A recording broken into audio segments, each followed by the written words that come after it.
بارگاہ رسالت حضرت محمد رسول اللہ صلی اللہ علیہ وسلم میں ہدیہ نعت پیش کرنے کے لیے میں ہمارے محترم حافظ محمد افتخار سے میں گزارش کروں گا کہ وہ آپ حضرات کے سامنے ہدیہ نعت پیش فرمائیں۔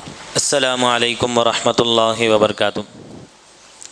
نعت شریف پیش کرنے سے پہلے ایک مرتبہ محبت سے درود پاک پڑھیے اللہم صلی علی سیدنا محمد وعلی آل سیدنا محمد وبارک وسلم۔ ایک بار مدینے میں ہو جائے میرا جانا، ایک بار مدینے میں ہو جائے میرا جانا، ایک بار مدینے میں ہو جائے میرا جانا، پھر اور نہ کچھ مانگے سرکار کا دیوانہ، پل پل میرا دل تڑپے دن رات کرے زاری، پل پل میرا دل تڑپے دن رات کرے زاری، کب آؤں مدینے میں کب آئے میری باری، کب جا کے میں دیکھوں گا دربار وہ شاہانہ، ایک بار مدینے میں ہو جائے میرا جانا، ایک بار مدینے میں ہو جائے میرا جانا، بے چین نگاہوں کو دیدار عطا کر دو، بے چین نگاہوں کو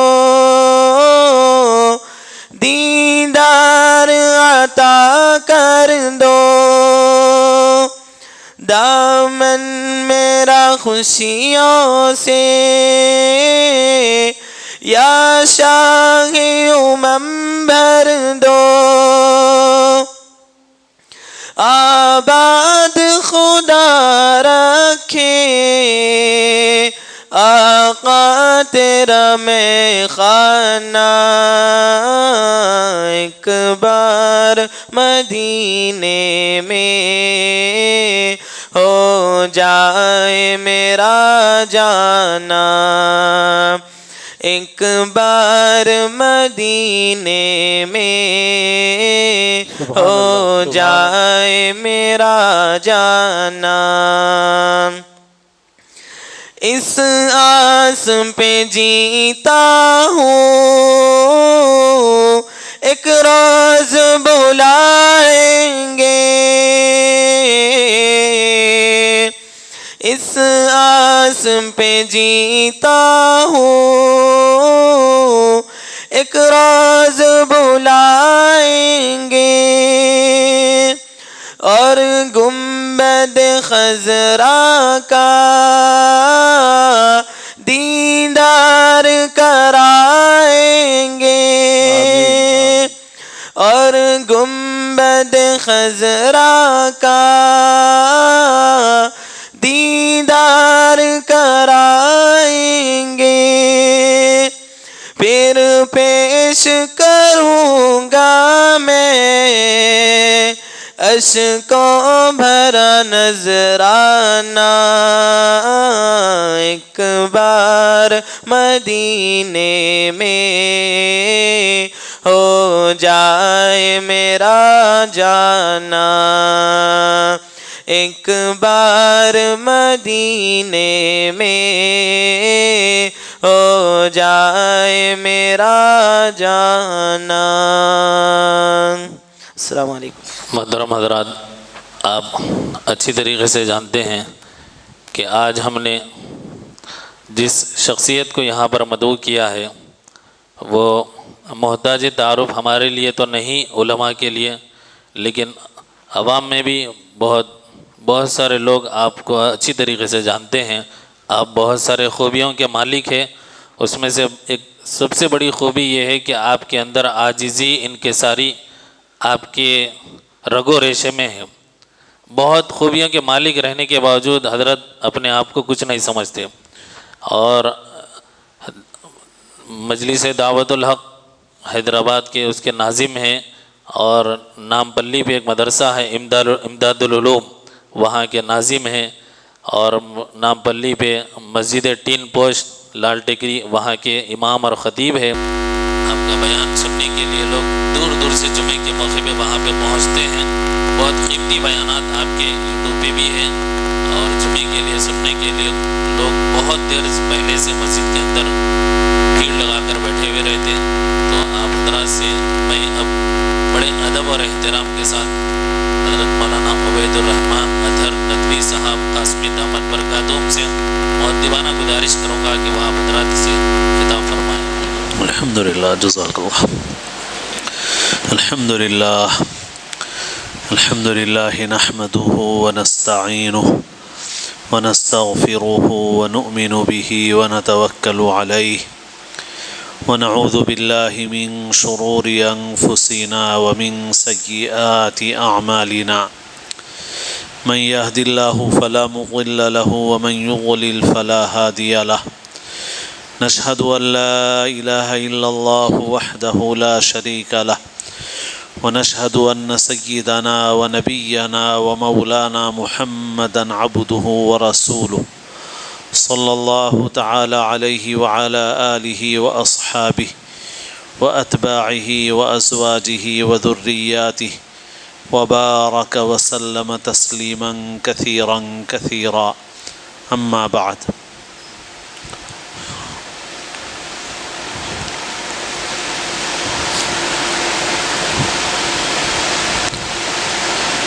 قابل احترام بزرگوں، عزیز دوستوں، اور پردے سے سننے والی دینی بہنیں، دعا فرمائیے کہ اللہ تعالیٰ اپنے فضل و کرم سے صحیح بات، صحیح نیت کے ساتھ، صحیح طریقے کے ساتھ، اور ایسی بات جو میرے آپ کے سب کے لیے مفید ہو، ہمارے حالات کے اعتبار سے مناسب ہو، کہنے سننے کی اور عمل کی توفیق نصیب فرمائیں۔ اصلاح معاشرہ کے عنوان سے یہ جلسہ رکھا گیا ہے، اور یہ موضوع ظاہر ہے بہت پھیلا ہوا ہے۔ دعوت دینے والے ساتھیوں نے چند پہلوؤں کا ذکر بھی کیا۔ بہرحال باتیں تو بہت ساری ہیں، لیکن انسان جو ہے اگر عمل کا راستہ اختیار کرے تو آگے کے راستے اس کے لیے کھلتے ہیں، اور اگر صرف کہنا سننا مقصد ہو جائے اور عمل کی فکر نہ کی جائے تو پھر جو فائدہ ہونا چاہیے وہ فائدہ نہیں ہوتا۔ دین کی بات سننا سنانا یہ بھی ایک نیکی کا کام ہے، ثواب کا کام ہے۔ اب ہم لوگ بھی یہی سوچ کے بیٹھے ہوئے ہیں کہ بھئی ایک اچھا کام، ثواب کا کام، نیکی کا کام کر رہے ہیں۔ بزرگوں نے فرمایا کہ دین کی بات سننے میں سب سے اچھی نیت کیا ہے؟ تو اب عام طور پہ اچھی نیت یہی سمجھی جاتی ہے کہ بھئی ثواب ملے گا۔ تو بزرگوں نے فرمایا کہ ثواب حاصل کرنے کے لیے نفل پڑھ لو، تلاوت کر لو۔ جلسے میں بیٹھنا، بیان سننا کیا ضروری ہے؟ تلاوت کرتے بیٹھ جاؤ، نفلیں پڑھ لو، ثواب ملے گا نہیں ملے گا؟ ثواب ملے گا۔ بزرگوں نے فرمایا کہ دین کی بات سننے میں سب سے اچھی نیت یہ ہے کہ اپنی جو غلطی معلوم ہوگی اس غلطی کی اصلاح کروں گا، عمل کروں گا، سمجھ، ثواب تو ملے گا ہی ملے گا، جو مقصد ہے وہ بھی پورا ہوگا۔ دین کی بات سننا سنانا ایک ذریعے کے درجے میں نیکی ہے، عبادت ہے، عمل کرنا مقصد کے درجے میں ہے۔ دین کے جو کام ہیں وہ اس طرح دو قسم کے ہیں، بعض وہ ہیں جو ذریعے کے درجے میں نیکی اور عبادت ہیں، بعض وہ ہیں جو مقصد کے درجے میں نیکی اور عبادت ہے۔ اب اس کو آپ ایک چیز سے سمجھیے،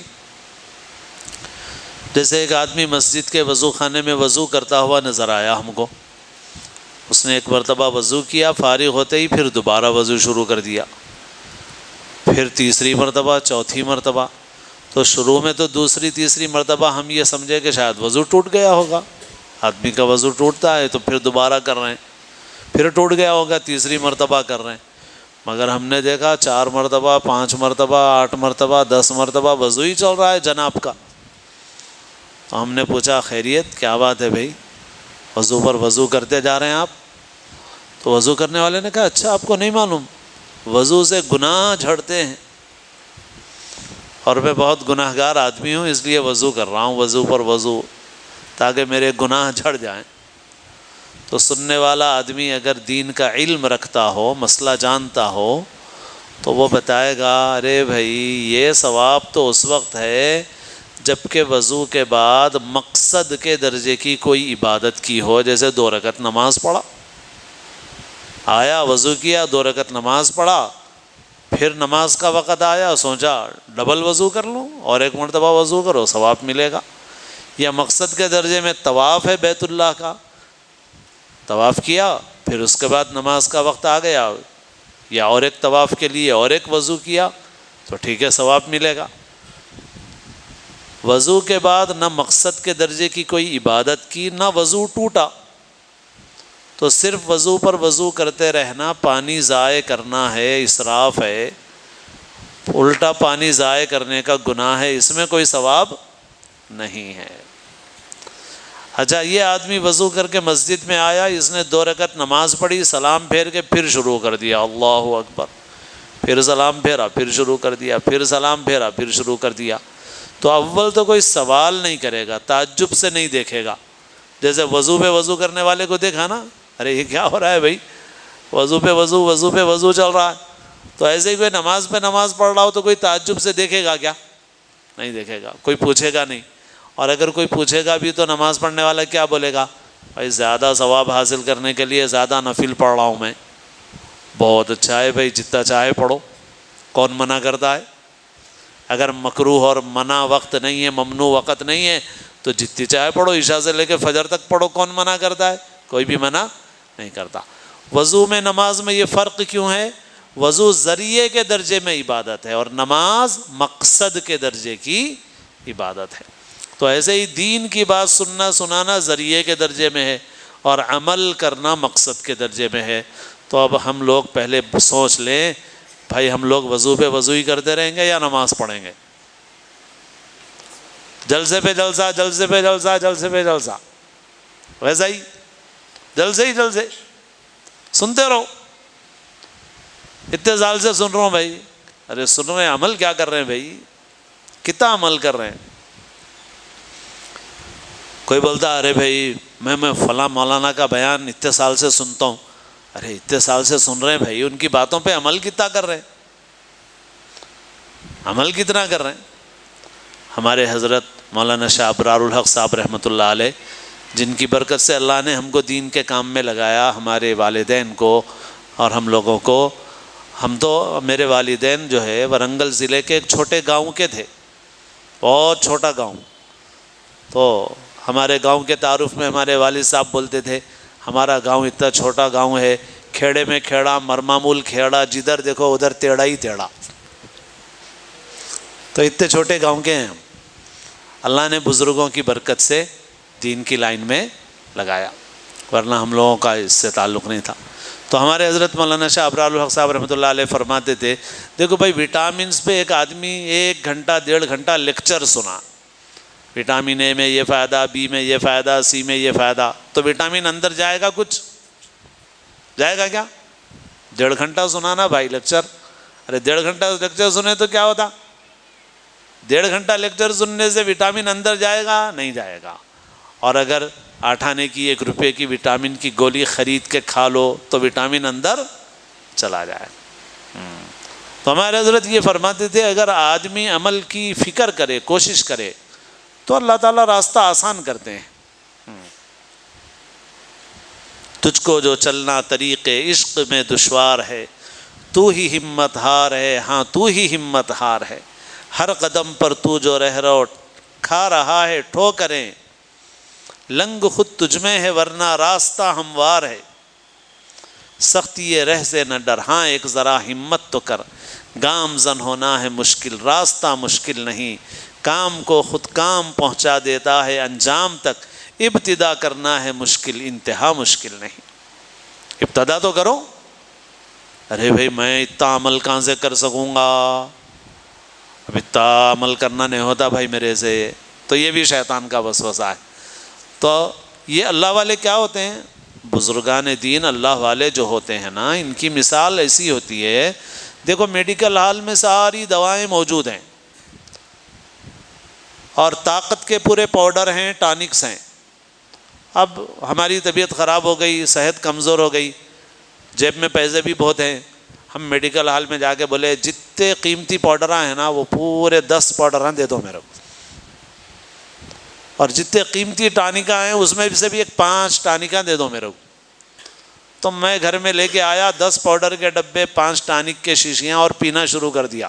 صحت ہو جائے گی، طاقت آ جائے گی میرے کو؟ نہیں آئے گی نا۔ ڈبے تو اچھے ہیں مگر میرے کو طاقت نہیں ہے۔ میرے حساب سے ڈاکٹر تجویز کرتا ہے بھائی تمہارے حساب سے یہ پاؤڈر لو یا ٹانک لو، سستا بھی ہو سکتا ہے، مہنگا بھی ہو سکتا۔ تو ایسے ہی دین کی ساری باتیں اہم ہیں، مگر اللہ والے دیکھتے ہیں کہ اس کو رستے پہ لگانے کے لیے کیا کرنا چاہیے، تو وہ پہلے چھوٹی چھوٹی باتیں بتاتے ہیں، پھر آہستہ آہستہ آدمی اور چیزوں پہ بھی عمل کرنے لگتا ہے۔ ایک نیکی دوسری نیکی کو لاتی ہے، ایک نیکی کرو اس کے برکت سے اللہ تعالیٰ دوسری نیکی کی توفیق عطا فرمائیں گے۔ بڑے گناہ نہیں چھوڑ سکتے، حضرت فرماتے تھے بھائی چھوٹے گناہ چھوڑو۔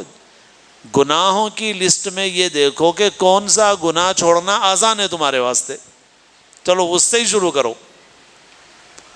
داڑھی رکھنے کی ہمت نہیں ہو رہی تو ٹھیک ہے، اتنی بڑی سنت پہ عمل نہیں ہو سک رہا ہے، مسجد میں جانے کی سنت پہ تو عمل کر لو بھائی، اس میں کیا مشکل ہے؟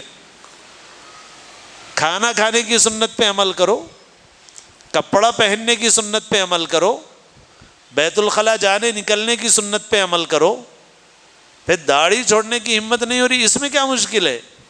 اس پہ تو عمل کرو۔ جب اس پہ عمل کرو گے اللہ اس کی برکت سے اور چیزوں پہ عمل کرنا آسان کر دے۔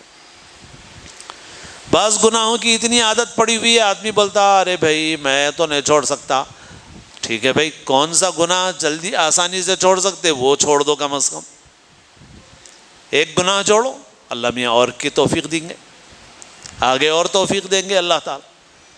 تو آدمی اگر عمل کرنا چاہے تو آدمی عمل کر سکتا ہے، اور اگر آدمی عمل کرنے کا ارادہ ہی نہ کرے، اپنے کو بدلنے کا ارادہ ہی نہ کرے، تو پھر آدمی کتنے بھی سال تک مولانا کو سنتے رہو، بیانوں کو سنتے رہو، جلسوں کو سنتے رہو، آدمی کے اندر تبدیلی نہیں آتی، انسان کے اندر۔ تو انشاءاللہ عمل کریں گے نا، انشاءاللہ جو باتیں سنیں گے دین کی، انشاءاللہ۔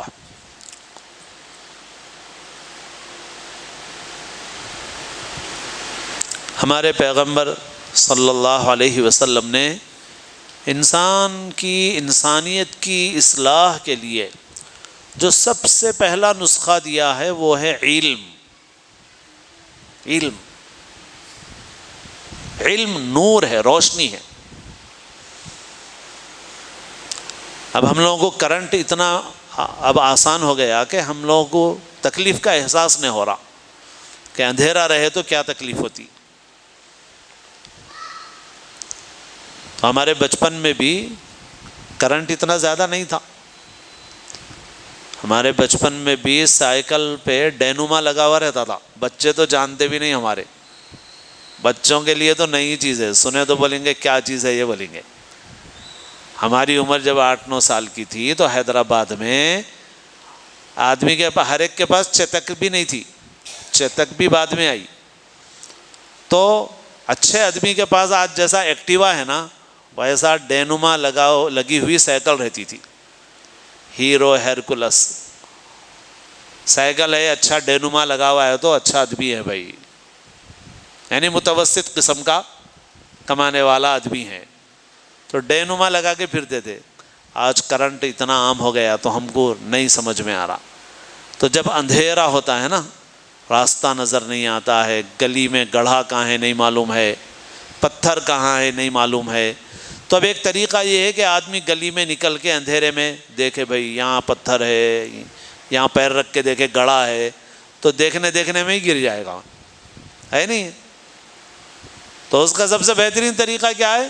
ٹارچ روشن کرو، قندیل جلاؤ، بلب جلاؤ، لائٹ جلاؤ، جیسے ہی گلی میں لائٹ روشن ہوگی تو خود بخود معلوم ہو جائے گا گڑھا کہاں ہے، پتھر کہاں ہے، کانٹا کہاں ہے، کانچ کہاں پڑی ہوئی ہے، سب پتہ چل جائے۔ ایسے ہی انسان اچھے برے کی تمیز انسان کے اندر آئے، شعور انسان کے اندر آئے، انسان کے پاس علم ہونا چاہیے، علم۔ اصل علم تو دین کا علم ہی ہے، مگر دنیا کا جائز علم بھی ہمارے دین نے منع نہیں کیا ہے۔ علماء نے یہ لکھا ہے کہ علم کوئی بھی چیز کا ہو، اگر واقعتاً انسان کے پاس علم ہے تو وہ علم انسان کو کہیں نہ کہیں فائدہ ضرور پہنچاتا ہے۔ جیسے علماء بیان کرتے ہیں، حضرت موسیٰ علیہ السلام فرعون کے پاس آئے، آ کے بولے میں اللہ کا پیغمبر ہوں۔ فرعون بولا آپ کے پاس کیا نشانی ہے؟ تو حضرت موسیٰ اپنی لاٹھی ڈال دیے تو لاٹھی سانپ بن کے دوڑنے لگی، ہاتھ ایسا کر کے نکالے تو ہاتھ روشن ہو گیا۔ اس زمانے میں جادو بہت تھا، جادو کے کرتب دکھاتے تھے بہت لوگ۔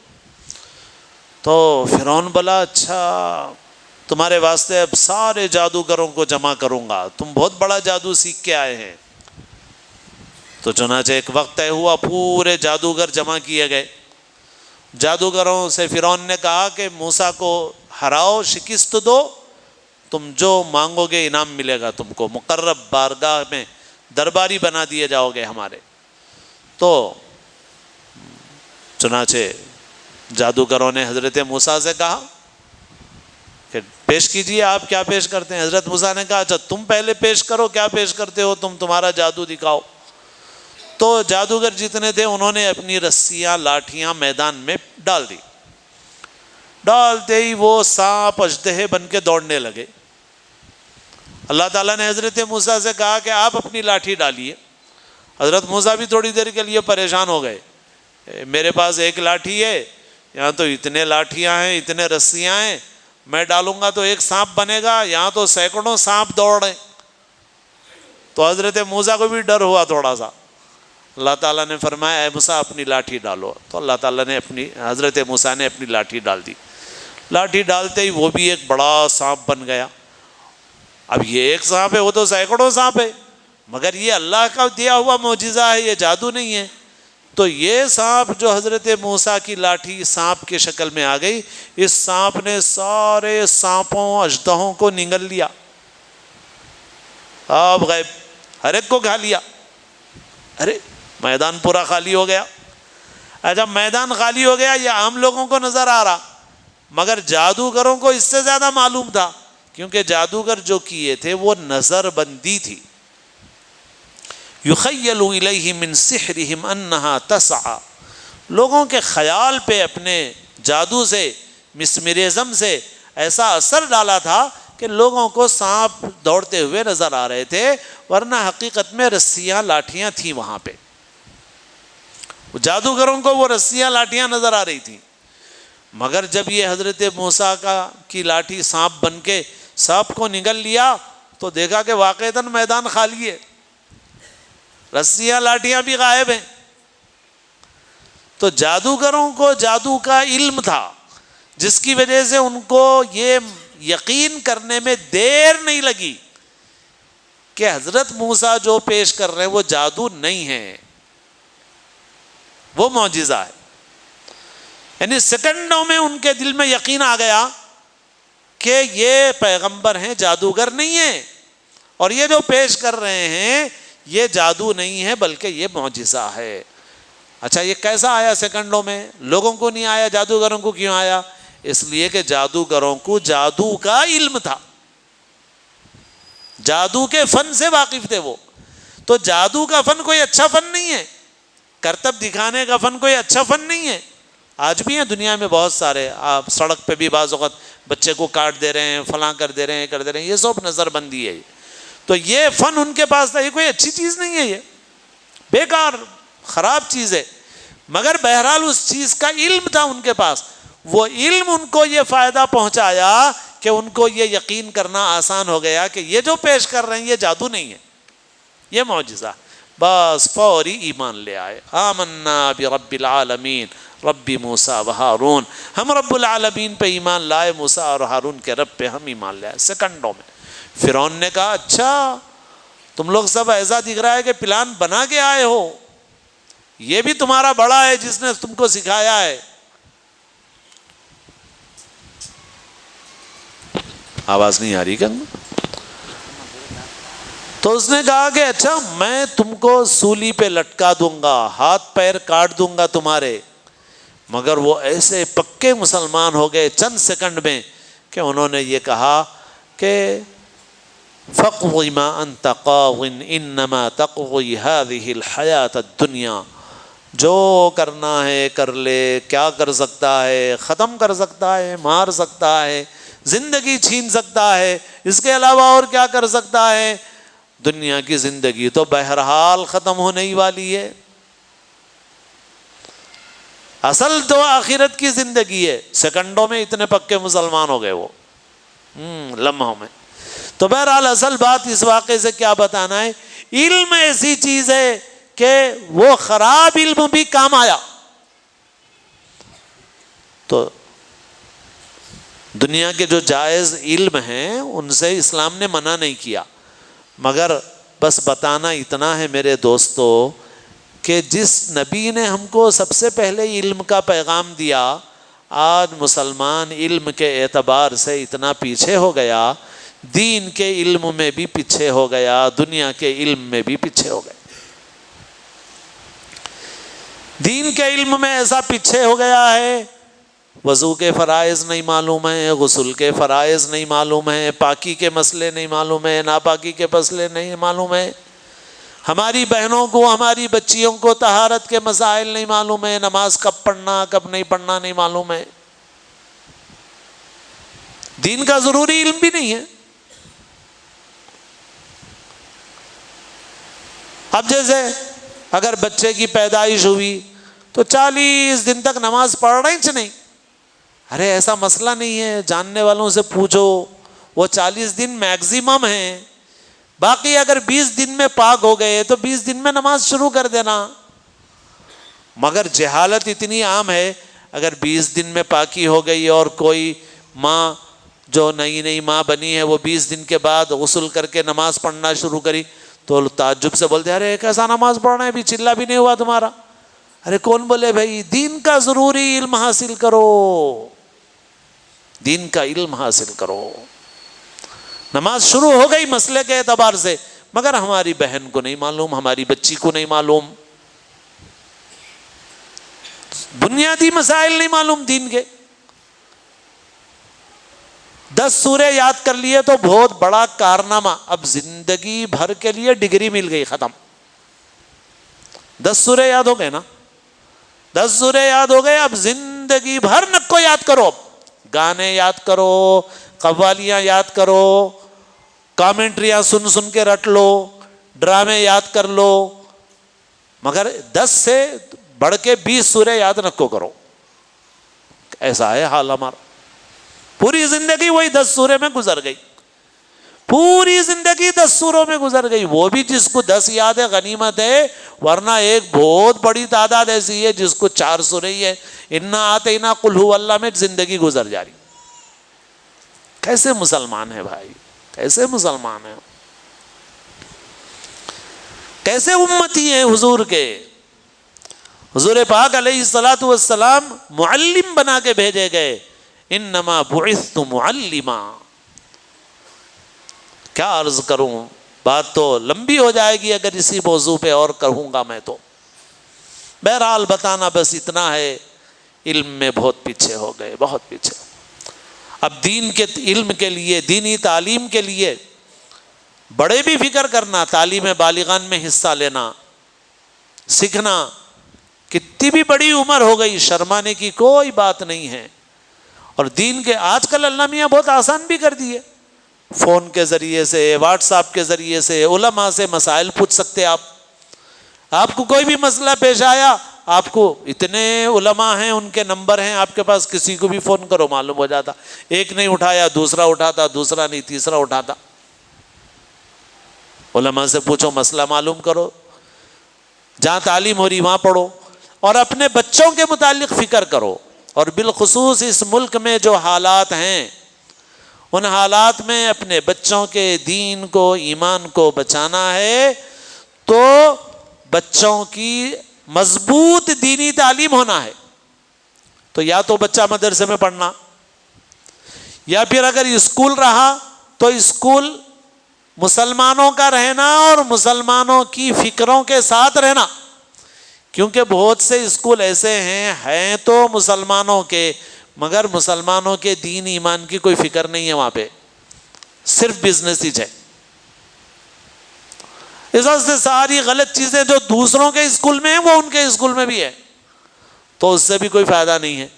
مسلمانوں کا اسکول رہنا اور اسکول چلانے والوں کی فکر رہنا کہ مسلمان بچوں کو دین بھی دینا ہے، دینی تعلیم بھی دینا ہے. اور اگر نہیں ہیں ہمارے بچے عام اسکولوں میں جا رہے ہیں تو پھر مکتب کی تعلیم بہت مضبوط ہونا، ان کو مکتب کی تعلیم بہت مضبوط ہونا. اور جیسا میں بتایا، خالی 10 سورے یاد ہوتے ہی نکال لینا نہیں، بغیر تجوید کے ناظرہ پڑھا لیے بس گل پوشی کر لیے، دعوت کر لیے، خوشی ختم. یہ نہیں کرنا. بچوں کو 5 سال 6 سال پابندی سے پڑھانا، تجوید سے قرآن پڑھنا، اردو سیکھنا. کیونکہ اردو دین کا علم حاصل کرنے کا سب سے آسان ذریعہ ہے. آج ہمارے بچے اردو سے واقف نہیں ہیں تو جمعہ میں مولانا بیان کرے بھی تو بچوں کو نہیں سمجھ میں آ رہا. پھر دین کا علم کیسا آئے گا؟ تو لہٰذا اپنے بچوں کی دینی تعلیم کی فکر کرو. دنیاوی تعلیم میں بھی اپنے بچوں کو آگے بڑھاؤ، ان کے دین اور ایمان کی حفاظت کے ساتھ، اچھی دینی تعلیم کے ساتھ، اس کے بغیر نہیں. اچھی دینی تعلیم مکتب میں کر کے پابندی سے کئی سال پڑھاتے رہنا مستقل بچوں کو، چھٹی نہیں. 6 سال پڑھو، 8 سال پڑھو، مکتب میں پڑھنے دو بچوں کو، علم حاصل کرنے دو. اور اس کے ساتھ آپ دنیاوی تعلیم میں بھی آگے بڑھاؤ. مگر دنیاوی تعلیم میں بھی اتنے پیچھے ہیں کہ کچھ پوچھو مت. دنیاوی علم میں بھی پیچھے. اب آپ خود آپ کے محلے کا حال دیکھ لو. اپنی جو خالص مسلمانوں کی آبادیاں ہیں دیکھ لو. اب سروے آ رہے ہیں، اعداد و شمار آ رہے ہیں، تفصیلات آ رہی ہیں. مسلمانوں کے کتنے بچے میٹرک تک پہنچتے؟ آپ بھی دیکھ لو، اپنے اطراف میں اندازہ کر لو کتنے میٹرک تک پہنچتے. بہت بڑی تعداد وہ ہے 5ویں 6ٹھی جماعت تک پڑھ لیے تو بہت ہو گیا. 10ویں تک پہنچنا مشکل ہے. 10ویں تک پہنچے بھی تو بہت سے ایسے ہیں وہ چیٹنگ مار کے بڑی مشکل سے پاس ہو رہے ہیں. مطلب علم کچھ بھی نہیں ہے، صلاحیت کچھ بھی نہیں ہے، وہ بہت اوپر نیچے ہو کے ایک ڈگری مل گئی. تو کچھ لوگوں کو میٹرک پاس کی ڈگری ملی بہت مشکل سے، اور کچھ کو میٹرک فیل کی ڈگری ملی. میٹرک تک بھی نہیں ہے مسلمان. اور میں ہوں حیدرآباد کا ہی، تلنگانہ کا ہی بھائی. ابھی جیسا میں بولا بچپن بھی ہمارا پورا یہیں پیدا ہوئے، حیدرآباد میں گزرا. بہت افسوس ہے اپنے حالات پہ. آج مکرم جاں بہادر کا انتقال ہو گیا. ہم لوگ ایک خبر سن لیے خبر کی طرح، مگر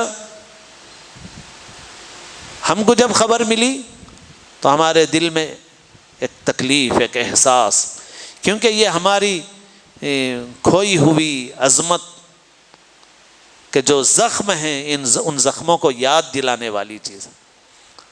ہمارے زخم ہرے ہوتے ہیں. ہم کہاں تھے، آج کہاں ہیں. کبھی یہ ریاست اور اس کے اطراف کے ایک بڑے رقبے پر ہم حکمران تھے. وہ دور تو ہم نے نہیں دیکھا، ہماری آنکھوں کے سامنے کا نہیں ہے. ہمارے ماں باپ نے دیکھا مگر ہم نے نہیں دیکھا. ہم نے جب ہوش سنبھالا تو ہم نے تو یہ ماحول دیکھا جو آج کا ہے. مگر اس ماحول میں بھی ہمارے بچپن میں حیدرآباد یہاں پر یہ بابا نگر کیا تھا، یہ تو خالی ویران پڑا ہوا تھا. سعید آباد میں تھوڑی آبادی تھی، اطراف میں پورا خالی تھا. لمباڑے رہتے تھے بہت سارے، ابھی بھی رہتے ہیں، ابھی بھی اطراف میں سب ہیں. مگر ہمارے بچپن میں یہ تھا، وہ ان کی عورتیں وہ کانچ کے بلے والا لباس پہنتی تھیں 100%. تو لمباڑے صاف نظر آتے تھے کہ یہ لمباڑا قبیلے کے لوگ ہیں. میں پوچھتا ہوں، میرے سے بڑے عمر کے لوگ ہیں، میری عمر کے لوگ ہیں. میں بولتا ہوں آپ کے اندازے کے مطابق ہم لوگ جب بچپن میں لمباڑوں کو دیکھتے تھے تو لمباڑوں میں کتنے لوگ پڑھے لکھے رہتے تھے؟ لمباڑوں کا ٹانڈا رہتا تھا، تعمیرات میں کام کرتے تھے، گھروں کے بنانے میں مزدوری کرتے تھے. تو ہمارے اندازے کے مطابق لمباڑوں میں کتنے لوگ پڑھے لکھے رہتے تھے ہوں گے؟ 0% تھا، 0. ان کے پورے ٹانڈے میں، ان کے محلے کو ٹانڈا بولتے ہیں، ان کے پورے ٹانڈے میں ایک پڑھا ہوا آدمی نہیں رہتا تھا.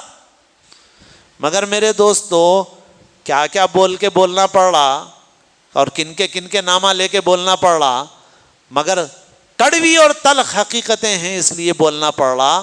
آج دنیاوی پڑھائی میں لمباڑے ہم سے آگے ہیں، مسلمان لمباڑوں سے پیچھے.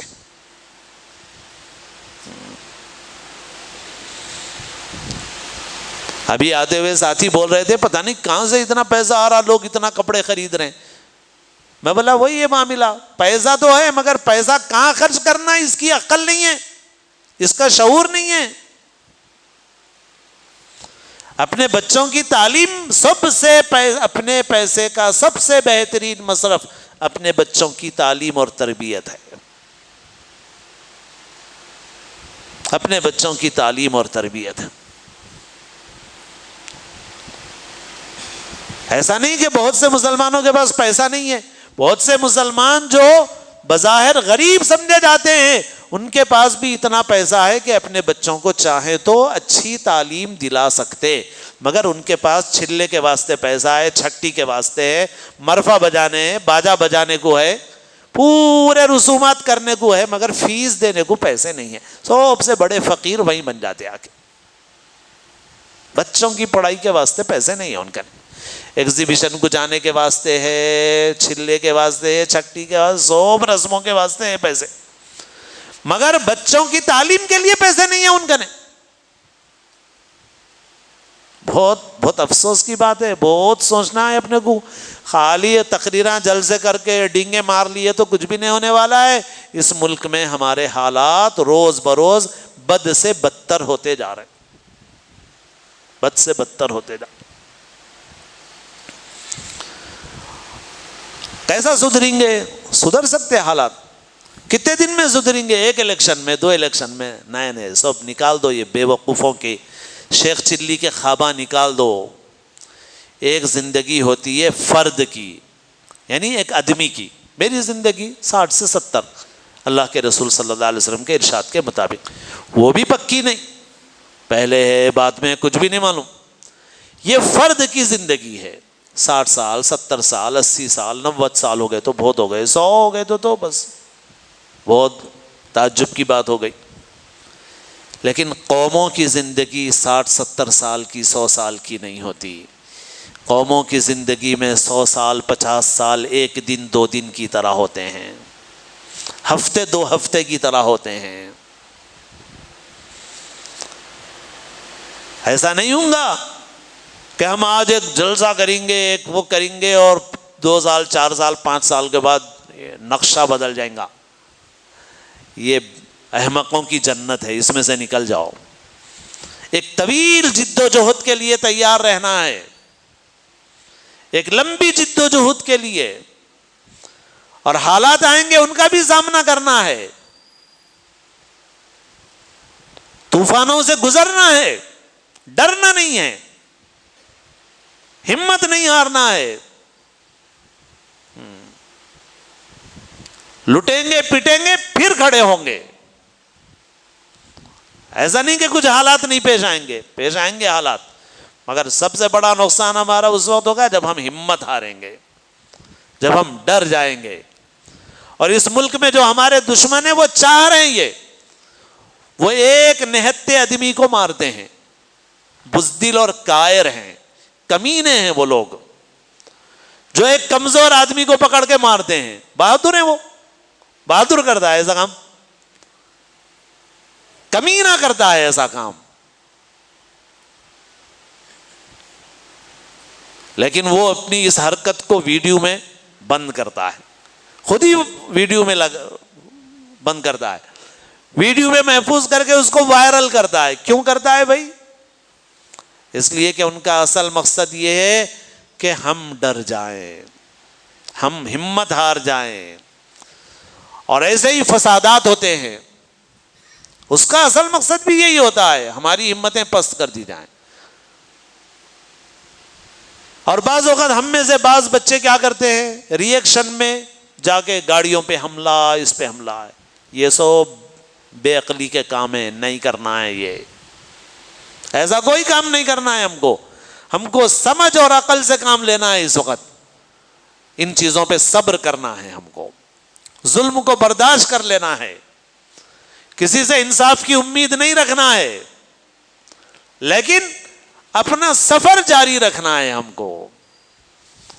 ہم آئندہ 20 سال 25 سال محنت کریں گے، تب تھوڑے تھوڑے نتیجے نکلنا شروع ہوں گے۔ منزلیں ڈھونڈتی پھرتی ہیں خود ان کو یوسف، منزلیں ڈھونڈتی پھرتی ہے خود ان کو یوسف، لٹ کے 100 بار بھی جو عزم سفر رکھتے ہیں۔ میرے دوستوں، میں جیسے بول رہا تھا، میری پیدائش یہاں ہوئی، مگر میں 2 سال گاؤں میں رہا۔ میں اس وقت زمینیں تھیں ہماری گاؤں میں بڑا مکان تھا، اب تو خیر سب بیچ بچا کے ختم ہو گیا، لیکن میں جب 7 سال کا تھا، میری پڑھائی 9 سال میں شروع ہوئی۔ 9 سال تک میری پڑھائی نہیں شروع ہوئی، 7 سال سے لے کے 9 سال تک 2 سال تک میں اپنی والدہ کے ساتھ گاؤں میں رہا، تو گاؤں کی زندگی بھی دیکھا، حیدرآباد کی بھی دیکھا، گاؤں کی بھی دیکھا۔ تو جیسا میں آپ کو ایک لمباڑا قبیلے کے لوگوں کی مثال دیا، ایسے ہی اور بھی لوگ ہیں، میں زیادہ نام نہیں لینا چاہتا ان کے، جن کی بستی گاؤں میں الگ رہتی تھی، جن کا محلہ الگ رہتا تھا، جو ہمارے سامنے بیٹھ کے بات نہیں کر سکتے تھے، چپل پہن کے نہیں کھڑے ہوتے تھے ہمارے سامنے، جو ہمارے جانوروں کو دھوتے تھے، جو ہماری زمینوں میں کام کرتے تھے، مگر میں آپ سے بول رہا ہوں آج پڑھائی میں وہ آگے ہیں، ہم پیچھے ہیں۔ آج پڑھائی میں وہ آگے ہیں، ہم پیچھے ہیں۔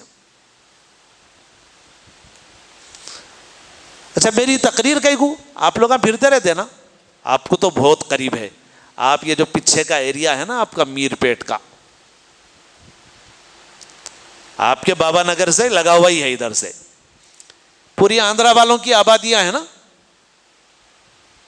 آپ کے یہ بابا نگر سے یہاں سے نکل کے آندھرا والوں کی آبادیاں آپ کو میرے خیال سے تار ناکے تک مل جائیں گی، سکندرآباد کو کہ تک پوری آندھرا والوں کی آبادیاں ہیں، سلم بھی ہیں، غریب بستیاں بھی ہیں۔ ارے میری تقریر کی کیا ضرورت ہے، ایک مرتبہ ایک 40 کلومیٹر کا دورہ کر لو یہاں سے وہاں تک، اور ذرا آنکھیں کھول کے دورہ کرو، اور میرے کو آ کے یہ بتاؤ کہ غیر مسلموں کی، غریب غیر مسلموں کی بستیوں میں بھی کتنے فیصد بچے اسکول نہیں جا رہے ہیں، وہ بولو میرے کو ذرا تم، تم 1% نکال لیے تو بہت مشکل ہے. میں بول رہا ہوں تم سے, تم اگر ڈھونڈ کے لائے تو 1% نہیں نکال سکتے تم, نکالے تو مشکل سے 1% نکالیں گے تم. میں گارنٹی دے رہا ہوں کہ 99% بچے اسکول کو جا رہے ہیں ان کی بستیاں ہماری بستیوں سے زیادہ صاف ہیں.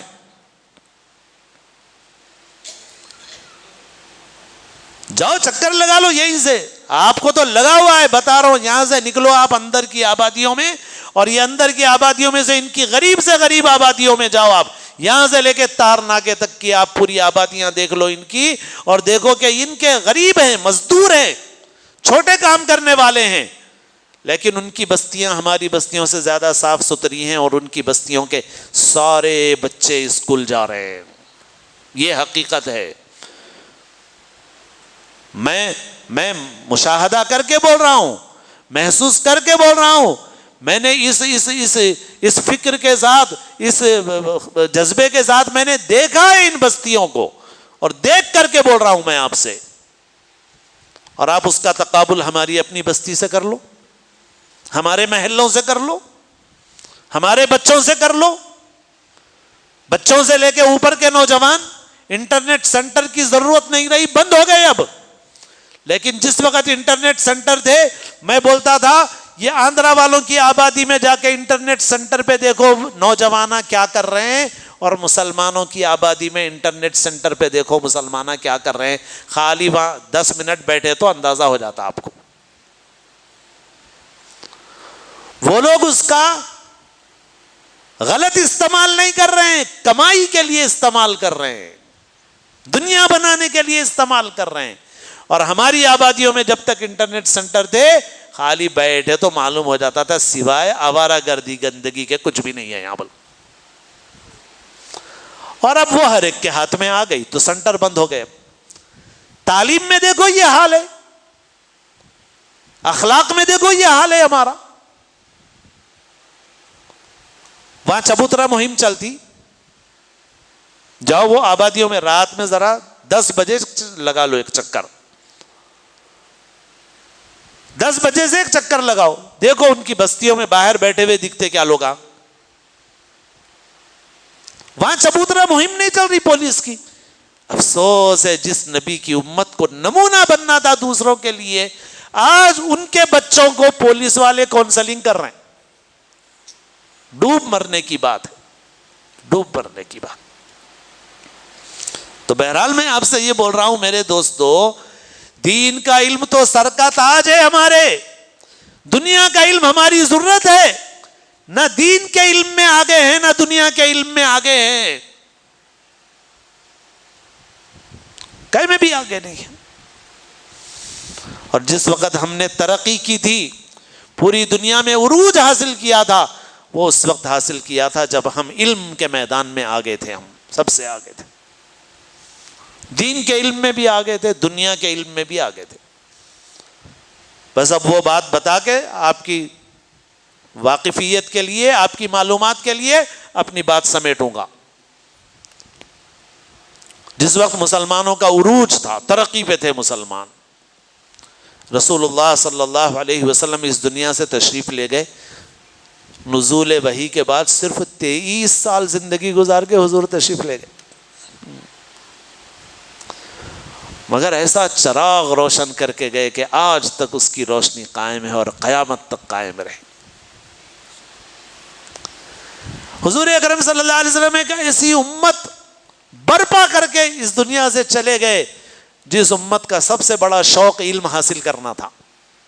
کرکٹ دیکھنا نہیں تھا, فٹ بال دیکھنا نہیں تھا.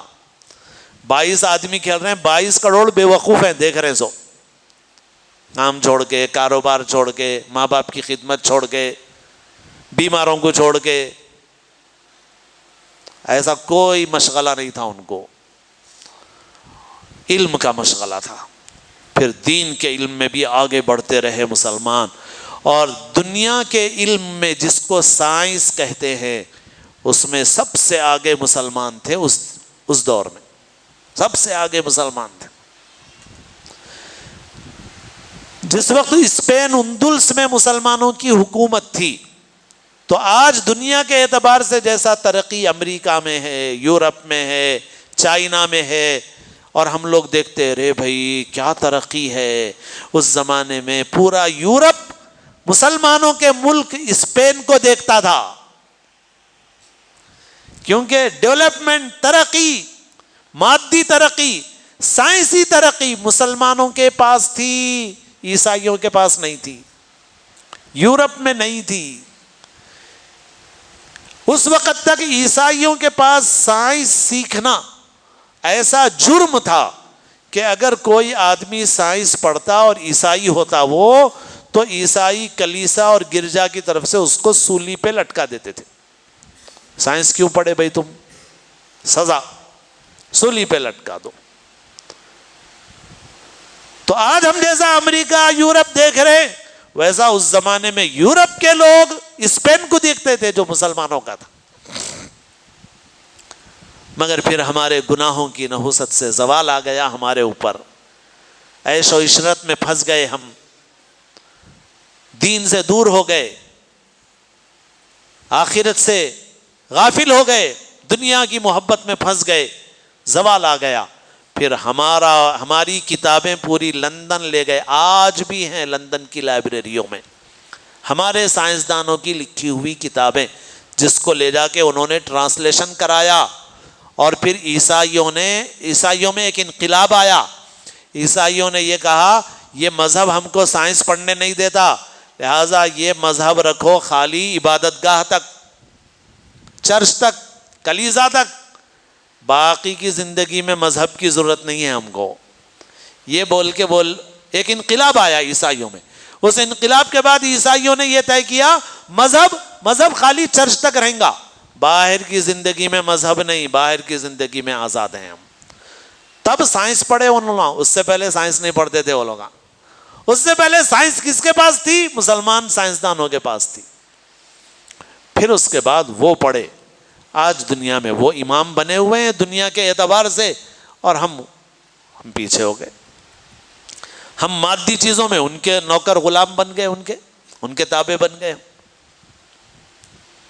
تو بہرحال سب سے بڑی چیز ہے علم۔ اپنی بستیوں میں محنت کرو، اپنے بچوں کے لیے محنت کرو، طے کرو، اپنی خواہشات قربان کر کے اپنے بچوں کو اچھا پڑھاؤ۔ ٹی وی سے بچاؤ، ٹی وی سے تو بہت بڑا فتنہ موبائل ہو گیا، اب ٹی وی کچھ بھی نہیں رہ گیا۔ اب بچوں کو اچھی چیزوں میں مشغول کرو۔ اللہ نے مال دیا، اس کا سب سے بہتر مصرف ہماری اولاد ہے۔ ہماری اولاد کی ہم اچھی تعلیم اور تربیت کریں، سچا پکا مسلمان بنائیں، اور دنیا کے علم میں بھی اس کو آگے بڑھائیں۔ یہی ہماری زندگی کی اصل محنت ہے، یہی اصل محنت۔ میں جیسا بول رہا ہوں کہ بھائی دوسرے لوگ چھوٹی ذات کے بھی بڑی محنت کر رہے ہیں۔ میں بولتا ہوں ہمارے گھر میں کام والیاں آتی ہیں، اکثر آندھرا کی رہتی ہیں ہمارے ادھر کے علاقے میں، نئے شہر میں، تو یہ کوئی کام والی ایسی نہیں آتی جس کے بچے اہتمام سے پڑھائی نہ کر رہے ہوں۔ ایک مرتبہ کئی سال پہلے کی بات ہے، اس وقت 700 روپے کی بہت قیمت تھی، آج کی بات نہیں ہے وہ، آج 700 روپے کی کوئی قیمت نہیں رہ گئی، اس زمانے میں بہت قیمت تھی 700 روپے کی۔ اب تو اب ظاہر ہے کہ اس وقت کام والی 700 روپے لیتی تھی، آج تو وہی کام والی 3000 روپے لے رہی ہے ہم سے، تو آج تو 3000 کی قیمت کے ہو گئے وہ، آج اتنے ہی کام کو کام والی 3000 لے رہی ہے ہم سے، تو وہ دور میں 700 کی قیمت تھی، تو آج کے 3000 دے وہ۔ تو ایک کام والی آئی ہمارے گھر میں اور بات کری کام کے سلسلے میں، بات کر کے بولی میرا شوہر کماتا، میرے کو گھر چلانے کے واسطے پیسے کی ضرورت نہیں ہے، مگر میں ایک گھر میں کام کرتی ہوں۔ کیوں کرتی ہوں؟ اس لیے کہ میرا بچہ ایک اچھے اسکول میں پڑھ رہا، 700 روپے اس کی فیس ہے، تو میں ایک گھر میں اس لیے کام کرتی ہوں تاکہ وہ میں اپنے بچے کو اچھے اسکول میں پڑھاؤں، باقی گھر چلانے کو میرے کام کرنے کی ضرورت نہیں ہے۔ ایک غیر مسلم عورت کی یہ فکر ہے، اور ہم مسلمان ہوتے ہوئے ہماری عورتیں خواہشوں میں، جھوٹی شان میں اپنا پیسہ برباد کر رہی ہیں، ہمارے مرد بھی برباد کر رہے ہیں، اور اپنے بچوں کی پڑھائی پہ توجہ نہیں دے رہے ہیں۔ اسکول سے میں بھی وابستہ ہوں، اسکولوں سے کرونا کے بعد اب صورتحال یہ ہے اسکولوں کو ٹیچر نہیں مل رہے، اور جیسا دکان میں آپ جاتے ہیں نا، آپ جتنے پیسے دیں گے اسی اعتبار سے آپ کو چیز ملے گی. بھائی آپ جا کے 10,000 میں آئی فون تو خرید کے نہیں لا سکتے نا، لا سکتے جگدیش مارکیٹ سے، مگر وہ کیسا نکلتا بعد میں معلوم ہو جاتا. وہ آئی فون رہتا نا ایم آئی رہتا، وہ سمجھے آپ. تو آپ اگر 10,000 روپے میں جا کے آئی فون لاؤں گا بولے تو ملتا نہیں ملتا. اسکول میں بھی ٹیچر 6,000 روپے سے لے کے، اوسط اسکولوں میں بول رہا ہوں میں آپ کو، 6,000 روپے سے لے کے 20,000 25,000 30,000 تک کی ٹیچر ہے اوسط اسکولوں میں. درمیان کے اسکولوں کی بول رہا ہوں میں، بڑے اسکولوں کی تو مت پوچھو آپ، 50,000 1,00,000. آپ جیسی فیس دیں گے، جیسا اسکول آپ منتخب کریں گے، ویسی تعلیم بچے کو ملے، ویسی بچے کو ملے. اگر کم فیس والا اسکول چلا رہا تو انہیں بھی اپنی بچت کریں گا، کیونکہ انہیں بھی کاروبار کر رہا. زیادہ فیس والا بھی اپنی بچت کریں گا، مگر کم فیس والا اپنی بچت کر لیں گا، آپ کے بچے کا نقصان کریں گا. زیادہ فیس والا اپنی بچت کریں گا، مگر آپ کے بچے کو بھی اچھی ٹیچر فراہم کریں گا انہیں. لازمی بات ہے، اس کے لیے بھی کوئی اور راستہ نہیں ہے، اس کے لیے بھی اتنا ہی راستہ ہے. آپ اگر ٹائٹ کرے دودھ والے کو اس سے پیسے نہیں بڑھاتا ہوں تو اچھا نک کو بڑھاؤ بھائی بولتا، مگر آپ کو آنے والا دودھ بدل جاتا. سمجھے آپ. یہ تو نہیں ہو سکتا کہ آپ پہلے جتنے پیسے دے رہے تھے اتنے ہی پیسے میں پیور دودھ لا کے دیں گا انہیں بولیں گے اچھی بات ہے صاحب نک کو بڑھاؤ بولتا، مگر پھر آپ کو ایسا بہترین دودھ لا کے دیتا، ملائی بھی زبردست دکھتی، مگر وہ پورا کا پورا پاؤڈر کا رہتا. اور ہمارے کو پہچاننے میں بھی 4-6 مہینے لگتے، اگر فکر کرے تو 4-6 مہینے تک تو اپن بھی نہیں پہچان سکتے کہ وہ دودھ اصلی ہے کہ نقلی ہے نہیں ہے حقیقت. بس میں آپ سے یہ بول رہا ہوں، آپ اس میں جو بے عقلی سے کام لے رہے ہیں، آپ کسی اور کا نقصان نہیں کر رہے ہیں، آپ اپنے بچوں کا نقصان کر رہے ہیں، آپ اپنے بچوں کا نقصان کر رہے ہیں. تو میرے دوستو اس کی فکر کرو.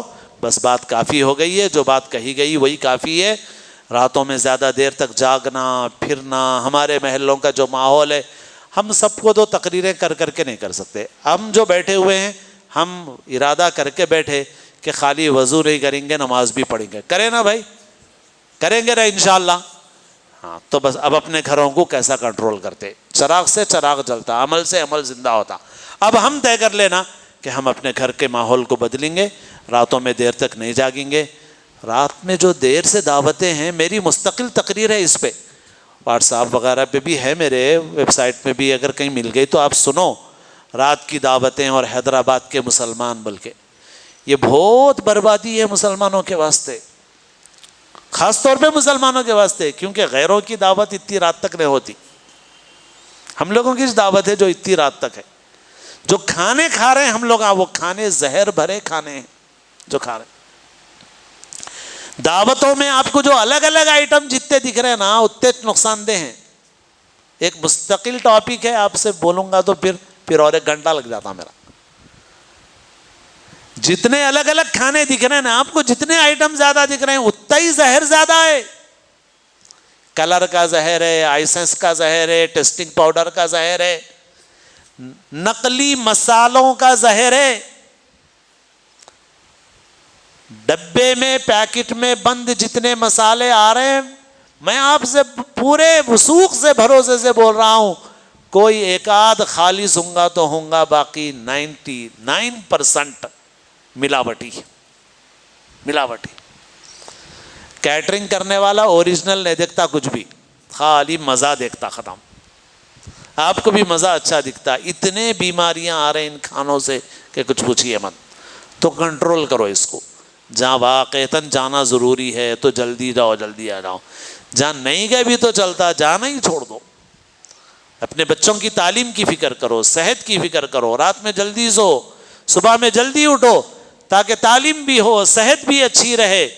ہاں تو اپنا ماحول بدلیے اور اپنے بچوں کی اپنے دین کی فکر کیجئے، راستے پر چلنے کا ارادہ کیجئے، عمل کروں گا، تھوڑا تھوڑا عمل کروں گا، اللہ جتنی توفیق دے کروں گا، اللہ سے توفیق مانگتا رہوں گا، یا اللہ میں کمزور ہوں مجھے اور توفیق عطا فرمائیے۔ ایک نیکی اخلاص کے ساتھ کرو، انشاءاللہ اللہ مزید نیکیوں کی توفیق عطا فرمائیں گے۔ اللہ تعالیٰ مجھے آپ کو سب کو توفیق عمل نصیب فرمائے۔ دعا فرما لی۔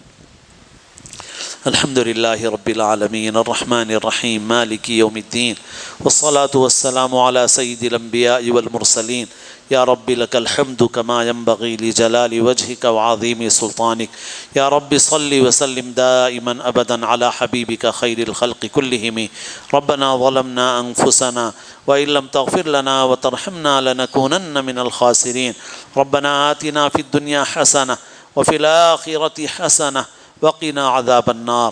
اے اللہ اپنے فضل سے اپنے کرم سے ہماری اور ہر مومن کی مغفرت فرما دیجئے۔ اے اللہ اس جمع ہونے کہنے سننے کو قبول فرمائیے۔ اے اللہ اس مجلس میں جتنے بندے بیٹھے ہوئے ہیں اے اللہ اپنے فضل سے اپنے کرم سے رحمت کی نظر ڈال دیجئے۔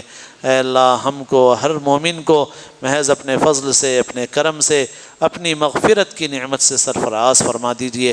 ہمارے اگلے پچھلے چھوٹے بڑے گناہوں کو معاف فرما دیجئے۔ ہماری عمر کا جو حصہ غفلت اور معصیت میں گزر گیا معاف فرما دیجئے۔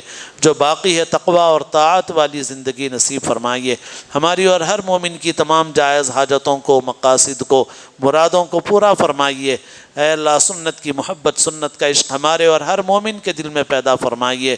اے اللہ ہمارے بیماروں کو شفاء کاملہ عاجلہ مستمرہ عطا فرمائیے۔ پریشان حالوں کی پریشانیوں کو دور فرمائیے۔ مقروضوں کے قرضوں کی ادائیگی کے غیب سے اسباب پیدا فرمائیے۔ بے روزگاروں کو حلال روزگار نصیب فرمائیے۔ بے نکاحوں کو مناسب رشتے عطا فرمائیے اور سادگی کے ساتھ شریعت کے احکام کے مطابق نکاح کرنے کی توفیق نصیب فرمائیے۔ اے اللہ تمام دنیا کے مسلمانوں کے ایمان کی، جان و مال کی، عزت و آبرو کی حفاظت فرمائیے۔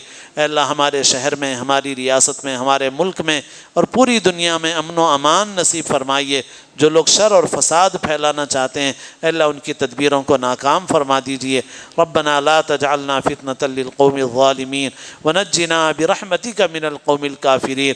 اے اللہ ہم سب کو اپنے اپنے وقت پر محض اپنے فضل و کرم سے کامل ایمان پر خاتمہ نصیب فرمائیے۔ اے اللہ ہر خیر عطا فرمائیے، ہر شر سے حفاظت فرمائیے۔ جو مانگا عطا فرمائیے، جو مانگنے سے رہ گیا وہ بھی عطا فرمائیے۔ اے اللہ ہماری تمام دعاؤں کو محض اپنے فضل و کرم سے سرور عالم سیدنا محمد الرسول اللہ صلی اللہ علیہ وسلم کے صدقے و طفیل میں قبول فرمائیے۔ یا رب صلی وسلم دائما ابدا علی حبیبک خیر الخلق کلہم جزا اللہ عنا سیدنا و مولانا محمد ما هو اہلہ صلی اللہ علیہ وسلم۔ سبحان ربک رب العزت عما یصفون وسلام علی المرسلین والحمد للہ رب العالمین۔ جمال الوجود بذكر الإله وتصفو